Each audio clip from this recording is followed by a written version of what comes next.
السلام علیکم دوستو، ایک نئے وظیفے کے ساتھ آپ کی خدمت میں حاضر ہے۔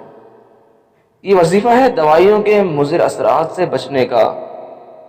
آج کے دور میں یہ وظیفہ انتہائی اہم ہے، جب ہر جگہ بیماریوں کا ایک جال بچھ چکا ہے اور روزانہ پیدا ہونے والی ان نئی بیماریوں کی وجہ سے نئی دوائیں اور علاج بھی ایجاد ہوتے جا رہے ہیں۔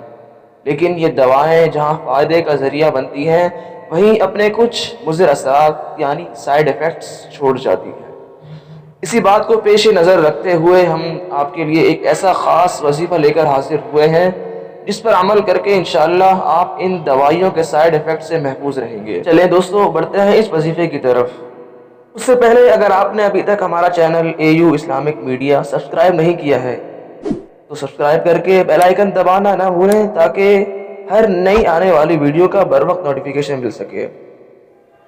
دوستو، مختلف بیماریوں کے علاج کے لیے استعمال ہونے والی ایلوپیتھک ادویات اس صدی کی بہت بڑی دریافت ہے۔ اگرچہ یہ ادویات جلدی اثر کر کے صحت بخشنے کا ذریعہ بنتی ہیں، لیکن بیماری کو ختم کرتے کرتے کچھ ایسے اثرات بھی چھوڑ سکتی ہیں جن کا بیماری کے علاج سے کوئی تعلق نہیں ہوتا۔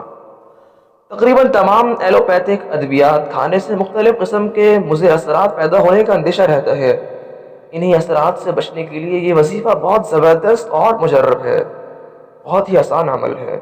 جب بھی آپ دوائیں خریدیں، ان پر 3 مرتبہ بسم اللہ الرحمن الرحیم کے ساتھ سورہ طارق پڑھ کر دم کر لیں۔ انشاءاللہ ان دوائیوں کے ہر قسم کے سائیڈ ایفیکٹ سے محفوظ رہیں گے، اور کسی بھی دوا سے انشاءاللہ آپ کو کوئی نقصان نہیں ہوگا۔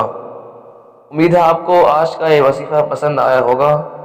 تو دیجیے آج کے اس عمل کے ساتھ ہمیں اجازت، ملتے ہیں ایک نئی ویڈیو میں۔